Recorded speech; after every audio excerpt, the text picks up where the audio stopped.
Sesaat lagi Anda akan menyaksikan Kompas Update, didukung oleh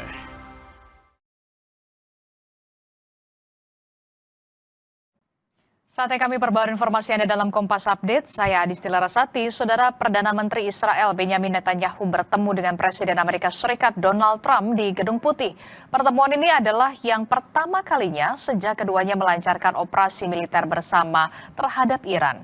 Pertemuan tertutup yang berlangsung sekitar 1,5 jam itu disebut Gedung Putih membahas perkembangan isu Iran, perjanjian kerangka kerja antara Israel dan Lebanon terkait dengan konflik dengan Hizbullah, serta upaya memperluas kesepakatan Abraham di Timur Tengah. Pertemuan berlangsung di tengah tekanan politik yang dihadapi kedua pemimpin. Netanyahu bersiap menghadapi pemilu Israel, sementara Trump didesak mengakhiri perang yang dinilai membebani ekonomi. Trump mengakui masih memiliki sejumlah perbedaan pandangan dengan Netanyahu terkait Iran, namun keduanya tetap berada pada posisi yang hampir sejalan.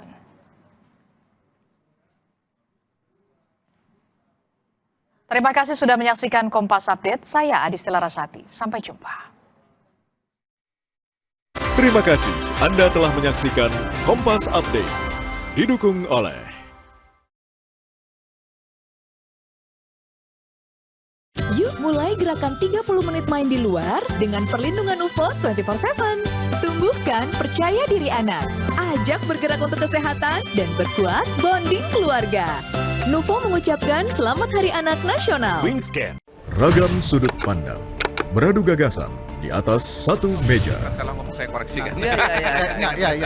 Saya pun objektif. Dalam satu forum terbuka. Badan Komunikasi Pemerintah pun kita sudah undang, tapi akhirnya kami tetap jalan karena nasib guru ini tidak bisa menunggu. Mempertanyakan arah berbagai isu besar. Setiap persoalan penting layak dibahas tanpa batas. Satu meja, The Forum, setiap Rabu pukul 8:30 malam di Kompas TV. Kompas Petang setiap hari pukul 4 sore live di Kompas TV.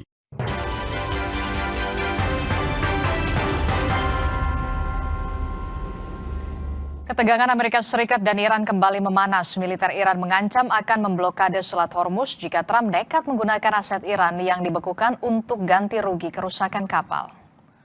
Juru bicara Komando Operasi Bersama Militer Iran Ibrahim Zolbaghari memperingatkan adanya konsekuensi serius atas rencana sepihak Washington. Pihak Teheran tegas menyatakan kerusakan kapal di kawasan tersebut justru dipicu militer Amerika Serikat yang menciptakan ketidakamanan di rute ilegal Selat Hormuz. Sebagai balasan, Iran akan melarang transit seluruh kapal dari negara atau perusahaan yang mendukung usulan Trump.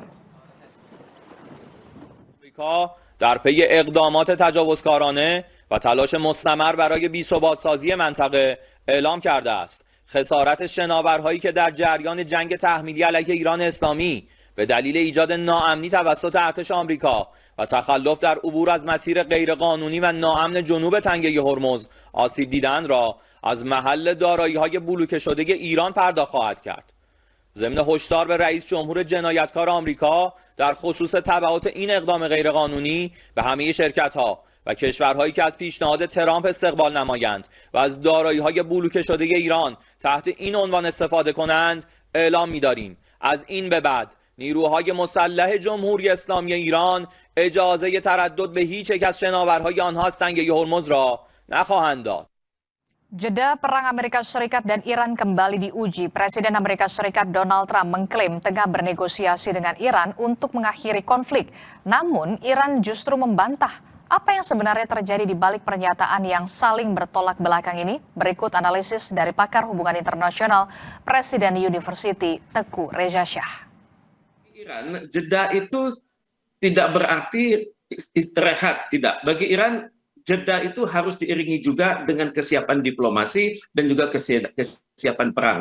Cuman masalahnya, diplomasi dengan siapa? Kalau Amerika Serikat mengatakan Iran sudah lelah perang dan sedang siap-siap bernegosiasi dengan Amerika Serikat, ini bagi Iran tidak. Justru bagi Iran ini adalah bukti bahwa kalau secara teori dikatakan kedua kami lelah atau war fatigue, malah sebenarnya inilah kesempatan bagi warga Iran untuk menunjukkan loyalitasnya kepada negara. Juga kementerian dan lembaga semuanya menunjukkan itikat baiknya untuk tunduk kepada Ayatollah Mujtaba Khomeini, prinsipnya adalah marja'i taklid, jadi kami taat kepada Anda. Jadi ini adalah uji nyali dari Amerika Serikat terhadap Iran untuk mengetes apakah Ayatollah itu benar-benar punya kemampuan de facto dan de jure mengendalikan masyarakatnya dan juga mengendalikan kementerian dan lembaganya, terutama sekali IRGC, ataukah juga ini dimungkinkan untuk mengganggu kesiapan kementerian dan lembaga di di Iran tersebut, dan juga statement ini juga berpotensi menghidupkan kembali perjanjian-perjanjian rahasia yang ada antara Amerika Serikat dengan negara-negara Teluk. Maka kemungkinan besar akan ada perjanjian-perjanjian yang hidup antara Amerika Serikat dengan Yordania, dengan Mesir, dengan Syria, dengan Irak, dengan Kuwait, dengan Bahrain, dengan Qatar, dengan Uni Arab Emirat, mungkin dengan Oman, kita tidak tahu. Karena perjanjian rahasia itu dibuat dengan penuh kerahasiaan, dengan items-items yang baru hidup kalau ada kata-kata kunci dari Amerika Serikat. Jadi dalam pandangan saya, Iran dan Amerika Serikat betul lelah, tapi Iran justru semangatnya tetap tinggi karena mereka sadar Amerika Serikat lebih menderita, ekonomi mereka sudah kocar-kacir, kemudian pertahanan mereka juga sudah banyak rontok oleh Iran, terutama sekali di sektor radar dan pertahanan udara, kemudian juga banyak rontok di sektor dukungan dan logistik, kemudian juga banyak rontok di sektor infrastruktur operasional. Jadi untuk itu dalam bayangan Iran, items Amerika Serikat sudah berbeda dari awal perang pada tanggal 28 Februari. Bahkan sumber-sumber saya di Iran menyebutnya yang rontok itu adalah radar dan air defense, ada 47 aset, kemudian operational infrastructure 48 aset, kemudian support and logistics 44 aset, dan juga aircraft and aerial assets itu 49. Jadi dapat dikatakan Amerika Serikat ini berada di penghujung kemampuannya untuk berperang total. Apalagi tekanan dari dalam negeri sudah semakin besar. Kalau kita perhatikan perimbangan kekuatan dalam pengambilan keputusan di DPR, maka saya perhatikan Demokrat sudah semakin unggul, dan pada saat yang sama tekanan dari masyarakat Amerika Serikat sudah semakin besar, dan Trump berada pada detik-detik pemilu sela pada minggu pertama awal November depan. Jadi dalam kondisi seperti ini dapat dikatakan Iran tidak merasa tersudut, malah Iran merasa justru begini, Pak Tuku, maaf saya potong. Iran ini kan membantah sedang bernegosiasi dengan AS, sementara AS mengatakan bahwa negosiasi sedang berproses seperti itu. Sebenarnya seberapa besar ini perbedaan pendapat kedua pihak ini menghambat peluang untuk nanti akhirnya akan terjadi kesepakatan damai? Saya pikir damai itu masih jauh ya, karena bagi Iran kalau sudah berbicara soal nuklir, soal berbicara soal Hormuz, itu ada kedaulatan kami yang tidak mau diganggu-gugat. Ini ada negara-negara yang sangat konsisten, misalnya juga sama dengan Korea Utara, tidak mau diutik-utik kalau sudah berbicara soal nuklir. Jadi untuk Iran, mereka berpikir, nuklir itu harus kami miliki, dan untuk itu nuklir kami adalah untuk tujuan damai. Dan bagi Iran, indikatornya adalah kesesuaian Iran dengan International Atomic Energy Agency. Nuklir Iran digunakan untuk ekonomi, digunakan untuk industri, digunakan untuk pendidikan, digunakan untuk kesehatan. Dan itu sangat terstruktur. Di dalam bayangan saya, cara berpikir Iran dan Amerika Serikat adalah beda. Amerika Serikat berpikir bahwa jeda itu adalah langkah positif menuju perundingan, tapi bagi Iran, jeda itu adalah tetap kami dalam kondisi perang. Karena tidak ada pernyataan berhenti perang. Tidak ada pernyataan dari Ayatollah dan juga dari pimpinan-pimpinan eksekutif dan legislatif dari Iran. Maka untuk itu saya perhatikan Iran tetap pada prinsip Amerika Serikat itu adalah setan besar atau syaitanul akbar yang tidak bisa dipercaya. Kalau bicara pasti bohong, kalau bikin janji itu pasti ingkar, dan kalau sudah sama-sama menyepakati nanti 14 items dari perdamaian, mereka akan menggunting dalam lipatan. Itu sudah ada dalam benak masyarakat Iran, dalam pemerintah Iran. Jadi di sinilah kesempatan Ayatollah Ali Khamenei untuk menunjukkan kepemimpinan besarnya secara de jure, secara de facto, dan juga secara psikologi. Jadi kalau Amerika Serikat berpikir perundingan, Iran berpikir tidak. Perundingan itu di atas kertas, ya, baik. Tapi dalam kenyataannya kami tetap siap untuk berperang jangka panjang dengan Amerika Serikat. Pak Tuku, terakhir singkat saja, jadi perang AS Iran dibayangi memanasnya eskalasi Iran-Ukraina dan Houthi Arab. Perang ini makin meluas, Pak Tuku? Ada potensi ya, perang ini semakin meluas. Kita masih berada pada tahap 1, di mana perang ini masih melibatkan axis of resistance, yakni Iran plus Hezbollah, Houthi, dan Hamas. Jadi pada saat yang sama belum masuk tahap kedua, di mana ada keterlibatan sekutu-sekutu Amerika Serikat, misalnya bagaimana Qatar, bagaimana Uni Arab Emirat, bagaimana Bahrain, bagaimana Kuwait, dan juga saya belum melihat adanya pergerakan militer untuk menghidupkan kembali pangkalan Amerika Serikat yang rusak seperti Al Udeid Air Base, kemudian Al Dhafra Air Base, kemudian Naval Support Activity di Bahrain dan Camp Armijan. Itu masih belum kelihatan. Jadi untuk sementara waktu perang ini masih tetap segitiga antara Amerika Serikat dengan Israel melawan Iran di satu sisi. Demikian. Saudara, Perdana Menteri Israel Benyamin Netanyahu bertemu dengan Presiden Amerika Serikat Donald Trump di Gedung Putih. Pertemuan adalah yang pertama kalinya sejak keduanya melancarkan operasi militer bersama terhadap Iran. Pertemuan tertutup yang berlangsung sekitar 1,5 jam ini disebut Gedung Putih membahas perkembangan isu Iran, perjanjian kerangka kerja antara Israel dan Lebanon terkait dengan konflik dengan Hizbullah, serta upaya memperluas kesepakatan Abraham di Timur Tengah. Pertemuan berlangsung di tengah tekanan politik yang dihadapi kedua pemimpin. Netanyahu bersiap menghadapi pemilu Israel, sementara Trump didesak mengakhiri perang yang dinilai membebani ekonomi. Trump mengakui masih memiliki sejumlah perbedaan pandangan dengan Netanyahu terkait dengan Iran, namun keduanya tetap berada pada posisi yang hampir sejalan. Buntunya negosiasi antara Iran dan Amerika Serikat berujung pada komunikasi intens yang kembali dilakukan Amerika Serikat ke sejumlah negara sekutunya, termasuk pertemuan antara Trump dan Netanyahu. Akankah perang kian meluas? Kita akan bahas bersama dengan pengamat Timur Tengah. Sudah bergabung bersama kami melalui sambungan daring, Bung Hasibullah Satrawi. Assalamualaikum, selamat pagi Bung Hasibullah. Waalaikumsalam, selamat pagi Mbak Adisti dan pemirsa Kompas TV. Ya, ini kalau kita lihat ya di momen-momen jeda perang antara Amerika Serikat dan juga Iran, kita lihat apakah Amerika Serikat ini tengah mengajak negara sekutu untuk berperang dengan Iran. Sebenarnya pesan apa yang ingin disampaikan oleh Amerika Serikat kepada Iran soal posisi ini? Ya, terima kasih Mbak Adisti. Kalau kita ingin membahas tentang yang disebut jeda yang sudah berlangsung dari hari Jumat kemarin sampai hari ini kurang lebih 4 hari, saya sebenarnya lebih menggunakan sebagai anak tangga perang.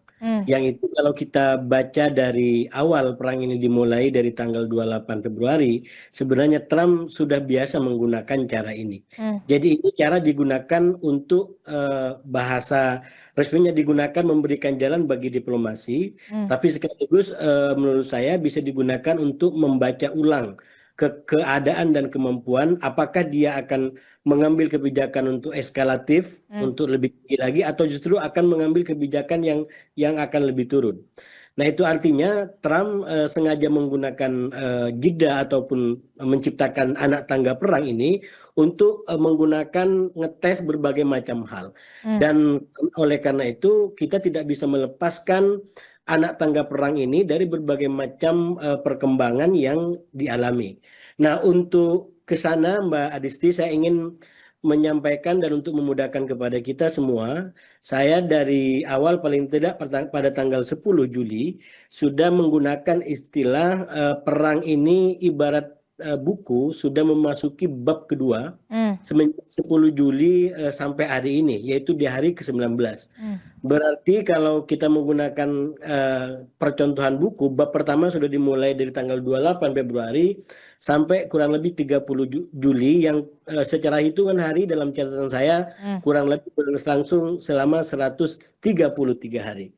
Nah, apa yang membedakan? Saya mencatat ada 3 perbedaan mendasar dari perang di bab kedua ini dengan perang di bab pertama. Dan itu nanti yang terkait dengan perkembangan-perkembangan terbaru, termasuk yang saya sebut sebagai perkembangan terbaru sebagai penciptaan anak tangga perang.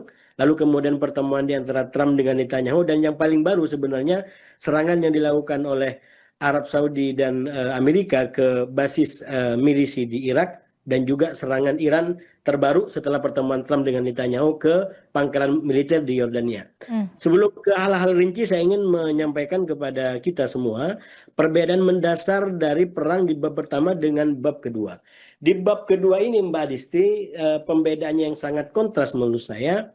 Jelas secara target, perang ini adalah dimaksudkan untuk menormalisir Hormuz. Jadi bisa kita sebut bab 2 ini adalah perang Hormuz. Karena memang perang ini dimaksudkan oleh Trump untuk menormalisir Hormuz.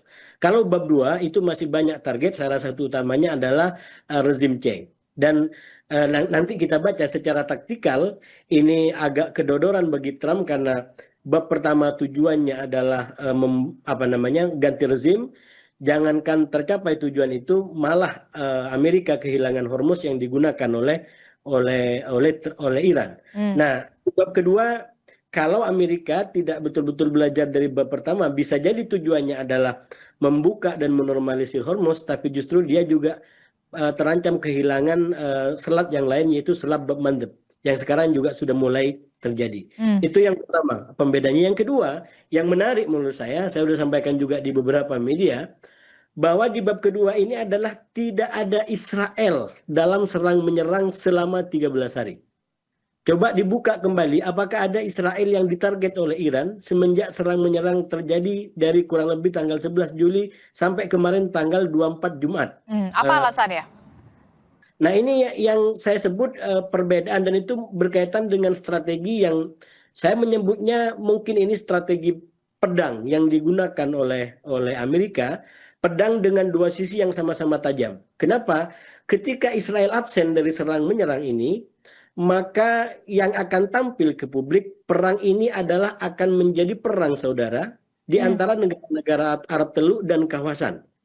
Amerika yang menyerang, lalu kemudian Iran menyerang balik kepada negara-negara Arab Teluk, dan karena Israel tidak melakukan serangan secara terbuka, maka Iran tidak melakukan serangan kepada Israel. Sehingga yang tampil ke publik ini adalah perang saudara kawasan di antara Iran dan negara-negara tetangganya. Oke, dan itu menjadi taktik baru dan strategi baru bagi Amerika Serikat dan juga Israel. Boleh saya lanjutkan sedikit. Saya sebut tadi seperti taktik penggunaan perang, penusukan pedang yang tajam di dua sisi. Jadi ketika Israel tidak hadir dalam perang di bab kedua ini, justru yang dimajukan dari sisi Amerika menurut saya adalah Arab Saudi ketika dia menyerang Houthi di Yaman pada kurang lebih tanggal 13 setelah terjadinya pemakaman Ayatullah Mujtaba. Nah, ini dua sisi pedang yang sama-sama tajam. Di satu sisi Israel seakan-akan tidak hadir dalam perang ini, tapi di sisi lain Arab Saudi hadir, tapi dia tidak menyerang langsung Iran, tapi dia menyerang Houthi yang semua orang tahu bahwa itu adalah kelompoknya Iran. Nah, kalau dua sisi pedang ini dipahami secara utuh, maka dia dihunuskan, dia ditancapkan kepada jantung kekuatan Iran dalam bab pertama, yaitu yang saya sebut sebagai kekuatan basis dukungan, terutama secara nilai. Karena di bab pertama, Iran itu adalah pihak yang murni bertahan. Dia tidak melakukan apapun, tapi per 28 Februari Amerika dengan Israel tiba-tiba menyerang. Jadi dia mengantongi dukungan yang begitu kuat dari masyarakat internasional, juga secara hukum, karena dia sedang melakukan pembelaan diri. Nah, di bab kedua ini dengan taktik atau strategi pedang terhunus tadi, maka sebenarnya Amerika sedang menghujam kekuatan utama Iran. Karena perang ini sekali lagi saya katakan bukan lagi perang defensif semata-mata, tapi ini perang Hormuz yang lagi-lagi kalau kita baca dalam perkembangan bagaimana perang di bab kedua ini terjadi, mari kita lihat perkembangan dari tanggal 7, 8, 9 sampai 10. Salah satu yang ingin saya sampaikan adalah ini berkaitan dengan klaim kedaulatan di Hormuz. Kalau kita berdasarkan kesepahaman 14 poin bahwa Iran merasa punya mandat, punya wewenang untuk mengurus katakanlah pelayaran di Hormuz yang memiliki dua sisi, yaitu sisi dari sisi Oman, sisi selatan, dan sisi Iran dari sisi utara. Nah, persoalannya Iran mengklaim berdasarkan kesepahaman 14 poin bab pasal 5 itu, Iran seakan-akan berhak mengatur termasuk sisi Oman. Nah, ini yang kemudian menjadi perang tafsir di antara Iran dengan Amerika. Kenapa? Karena Amerika berpandangan bahwa sisi selatan yang berbatasan dengan Oman atau berpantai dengan Oman itu adalah hak dan kedaulatan Oman. Tapi sekali lagi Iran dengan menggunakan kesepahaman ini seakan-akan memiliki wewenang hukum, wewenang memaksa untuk menerapkan sistemnya dia. Itu yang saya bilang, kalau di bab pertama legitimasi dan pijakan nilainya Iran sangat kuat, justru di bab kedua ini pijakan Iran menurut saya lebih lemah, problematik, dan tidak sekuat di bab pertama. Bahkan Oke, yang terbaru posisi Iran saat ini lebih lemah dan problematik begitu ya. Apa yang harus diwaspadai Iran di bab kedua perang antara Amerika Serikat dan juga Iran ini? Lantas bagaimana pula kemudian kelanjutan Amerika Serikat dan juga Iran kembali ke meja perundingan? Seberapa besar potensi itu bisa akan terwujud? Tapi jangan dijawab dulu, Bung Hasibullah. Kita akan temukan jawabannya usai jeda. Kami akan segera kembali.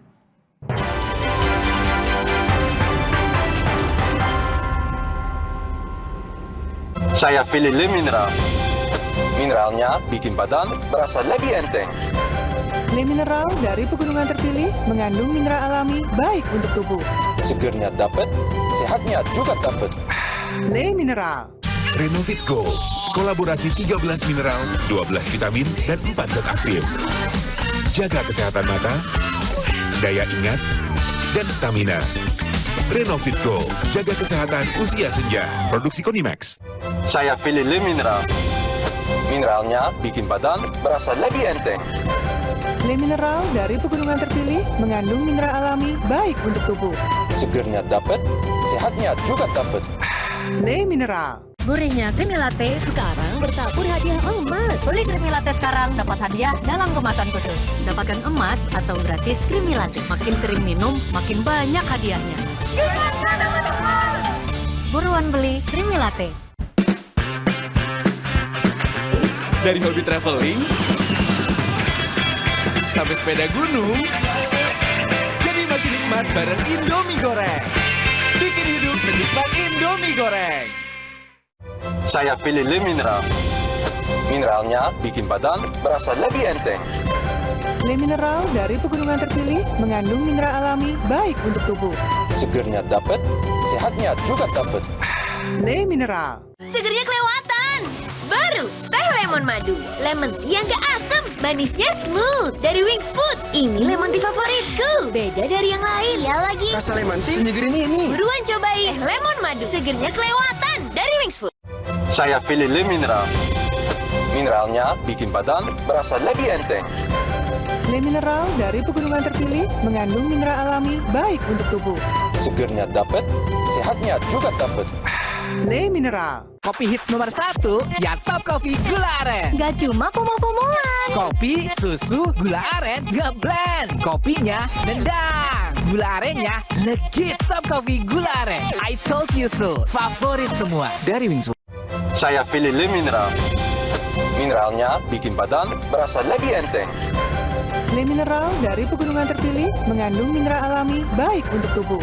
Segernya dapat, sehatnya juga dapat. Le Mineral. Gua ready aktivitas seharian. Kan baju gua udah pakai Soklin Pewangi Tropical Summer baru. Kesegaran tropical scent-nya sungguh memikat. Plus summer breeze yang menembus batas. Pakaian jadi ringan, adem. Ada formula anti bau dan bebas gerah. So easy, so breezy. Wanginya fresh banget ya. Iya. Ini rahasia gue. Easy dan breezy seharian with Soklin Pewangi Tropical Summer. Wingscan. Yuk beli ini sekarang ya. Menanti waktu rehat di siang hari dengan sejumlah informasi. KPK membenarkan pihaknya melakukan operasi tangkap tangan. KPK juga menyita sejumlah uang dalam mata uang rupiah. Mengikuti sumber berita yang selalu menginspirasi. Kreativitas tanpa batas ini ditunjukkan oleh sekelompok pengrajin ibu-ibu yang ada di kota Makassar. Kompas Siang, setiap hari pukul 11 siang, live di Kompas TV. Didukung oleh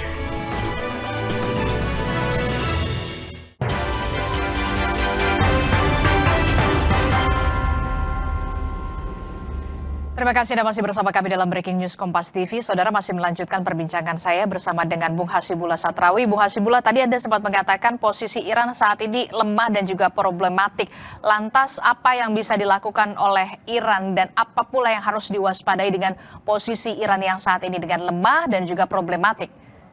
Bung Hasibullah. Ya, saya rasa memang Iran harus betul-betul mengantisipasi perubahan taktik saya bilang yang dilakukan oleh Amerika, terutama di perang bab kedua ini. Karena kalau Iran tidak menyadari bahwa salah satu kekuatannya selama perang di bab pertama adalah dukungan daripada masyarakat internasional dan posisi hukumnya secara defensif yang dia lakukan, maka sebenarnya ini akan membahayakan bagi Iran sendiri. Paling tidak kalau perang ini terus berkelanjutan, tampilannya seakan-akan hanya menjadi perang di antara Iran dengan negara-negara Arab Teluk, walaupun yang menyerang itu adalah sebenarnya Amerika, ini akan menggerus basis dukungannya dia sendiri. Ini yang saya bilang, ini akan menggerus basis dukungannya kepada Iran, tapi juga pada waktu bersamaan akan meningkatkan secara tidak langsung, memberikan keuntungan bagi dukungannya posisi kepada Amerika Serikat. Kenapa? Ketika ini persoalannya adalah, mari kita dudukkan, ini persoalan Selat Hormuz. Ya, Selat Hormuz itu terdiri dua sisi, yaitu sisi utara yang berpantai ke Iran, lalu kemudian sisi selatan yang berpantai kepada Oman. Nah, klaimnya Iran berdasarkan dengan kesepahaman 14 poin pasal 5 itu, seakan-akan dengan kesepahaman itu Iran punya hak untuk mengontrol wilayah wilayah orang lain, yaitu wilayah Oman. Sehingga ketika kapal-kapal dibolehkan lewat di sisi Oman, lalu kemudian Iran melakukan serangan, dan itulah sebab musabab kenapa perang di bab kedua ini terjadi. Jangan lupa, Amerika meledakkan perang di bab 2 ini adalah ketika Iran menyerang kapal-kapal yang melintas sisi selatan. Yang bagi Iran itu adalah pelanggaran bagi kesepahaman yang telah ditandatangani di antara Iran dengan Amerika. Padahal sekali lagi kita tahu secara hukum, mana mungkin kesepahaman di antara Iran dengan Amerika itu mengalahkan katakanlah undang-undang hukum internasional yang telah memberikan peraturan dan juga kedaulatan bagi negara lain. Mana mungkin secara hukum Iran itu punya wewenang lebih kuat untuk kemudian mengatur Oman, sehingga Oman membuka jalurnya di Hormuz itu kemudian tidak diperbolehkan oleh Iran. Apa yang digunakan oleh Iran? Basis nilai apa yang digunakan oleh Iran?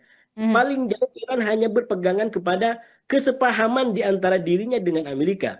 Orang hukum akan tahu kalau ini cara berargumennya, maka sebenarnya sangat lemah, karena di atas kesepahaman yang ada itu ada hukum laut, ada hukum maritim tahun 82 yang telah mengatur semuanya.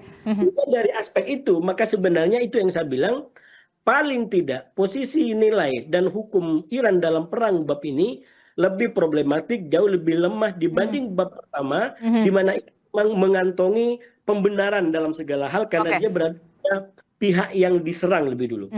Posisi Iran saat ini lemah dan juga problematik dibandingkan dengan bab 1 antara perang kedua negara ini. Lantas bagaimana nasib keduanya untuk bisa kembali ke meja perundingan antara Amerika Serikat dan juga Iran? Tapi jangan dijawab dulu, usai jeda kami akan kembali sesaat lagi.